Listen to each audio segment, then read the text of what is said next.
IcyCat here once again, and today we're going to be going over the operator guide for the attacking operator for the South Korean CTU, DOKKAEBI. We'll break down her loadout, go over all the ins and outs of her gadget, and find the best ways to get the most from her next.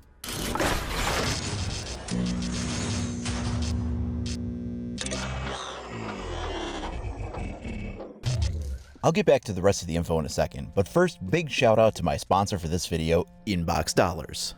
This is a pretty cool website. So you go on here and it's a way to earn extra cash or gift cards for everyday things that you use. Places like Amazon, iTunes, and more. You participate in some surveys asking you about various things, you give your feedback, and you're actually rewarded for it and get cool stuff. I've checked it out myself, and I know a ton of other people have too. All you have to do is click the link. You'll find that in the description below the video player, and you can start to earn extra cash and gift cards right away. Once again, thanks to Inbox Dollars for sponsoring the video. DOKKAEBI is the attacking team operator for the South Korean Special Mission Battalion. She's a 2-speed, 2-armor character. As a hacker, her skills center on precision, and her loadout mirrors that perfectly. Let's start by taking a look at her first primary weapon, the Mark 14. This marksman rifle is semi-automatic only, but can maintain a fast and accurate rate of fire thanks to very mild recoil, especially when paired with a foregrip and the must-use muzzle brake attachment. With a 20-round magazine and a healthy 60 damage, you might not be able to fire fully automatic, but you should be able to land shots consistently enough to deal heavy damage anyway. She shares the same shotgun option as Vigil with the BOSG 12.2. This top break over-underbarrel shotgun is unique in that it fires slugs instead of buckshot, preserving high damage at long range at the loss of the more forgiving spread that other shotguns tend to have up close. With 125 damage, it might take 2 shots to kill, but that first one will usually take away most of their health all on its own. For backup, she has a choice of machine pistols. The first is the C75 Auto. It has a built-in foregrip in the form of an inverted spare magazine, but you can't take it off. The only attachment that you can actually add is a suppressor, which will bring its damage from a decent 35 down to 29. With a 26-round extended mag and a very controllable recoil profile, you can't go wrong. Otherwise, the SMG-12 is the other option here. You definitely get lots more attachment choices here with laser, foregrip, or various sights, but it comes at the expense of lower damage and more jittery recoil overall. The extremely high rate of fire can be as much of a problem as it is an advantage. While you can throw out lots of lead very quickly, you'll also be burning a lot of ammo at a much faster rate while doing so.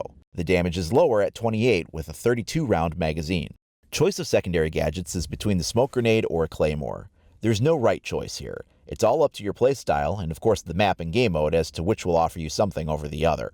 Her primary gadget is her dual-function military-grade tablet. Primary mode of use is called the Logic Bomb. This allows her to cause every defender's phone to go off at once with an aggressive vibrating tone.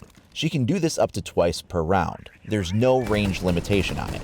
The defender's phone will not stop going off until they manually reset it, costing them a few precious seconds of vulnerability while they do so. For this reason, it can be very useful to set this off right before you assault the objective, or a known defender's position. Conversely, you can also use it when you're not exactly sure where an enemy is, maybe they're roaming or something, and the sound of the phone buzzing may help clue you in.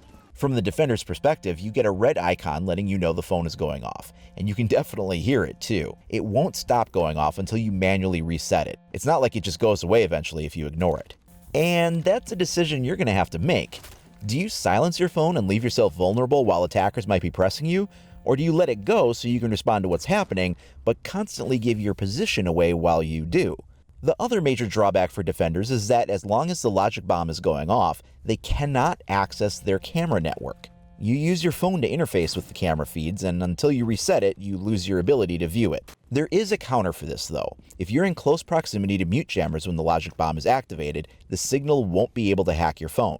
But you have to be near one when it's sent. Once your phone starts going nuts, you can't go find a jammer after the fact. It won't stop anything. The damage has already been done, and you'll have to do that manual reset.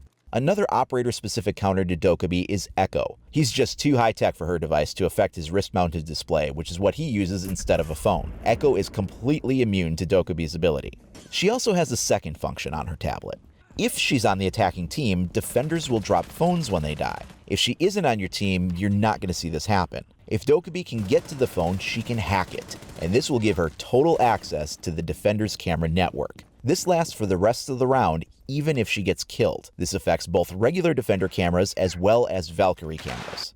The lights on the cameras change to white when an attacker is viewing the hacked feed. When it's a defender, the camera lights revert to their blue or red color as usual. Attackers and defenders can see the same camera feed at the same time, but attackers get priority in that instance since the hack favors them. Both sides can tag enemies through the cameras.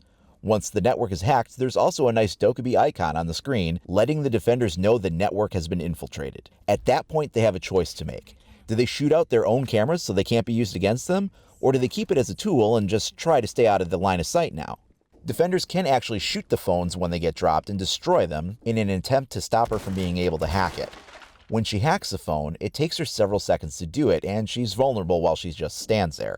That's fine if the defender died in an out-of-the-way spot, but if they fell in the middle of a high-traffic pathway, she's going to have to decide if going for it is worth the risk or not.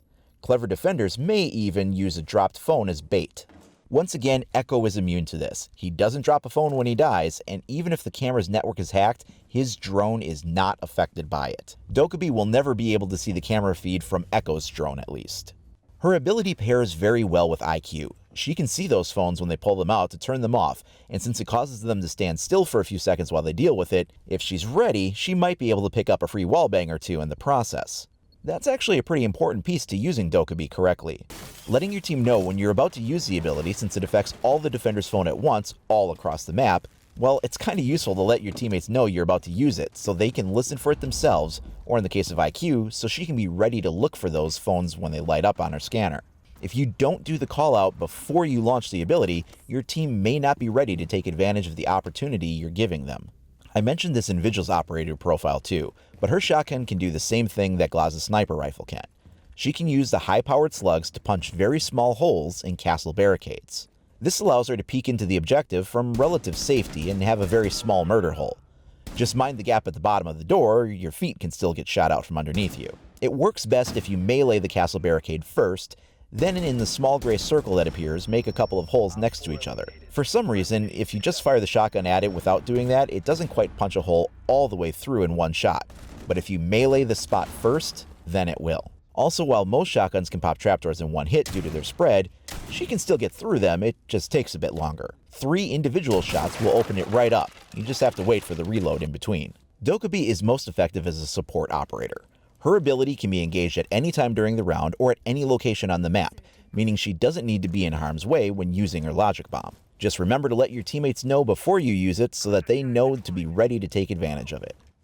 Remember, if you want to hack cameras, she will need to get a dropped phone to make use of it, and she's vulnerable for those critical few seconds while she does it. But having access to the entire drone network of cameras plus the defender network of cameras on top of it is just a huge boost to attacker intel and can really feed critical info to your team by doing so, or just drive the defenders crazy by tagging them and tricking them into shooting out their own cameras. Whichever way you want to play it is up to you. That finishes a look at the South Korean attacker DOKKAEBI.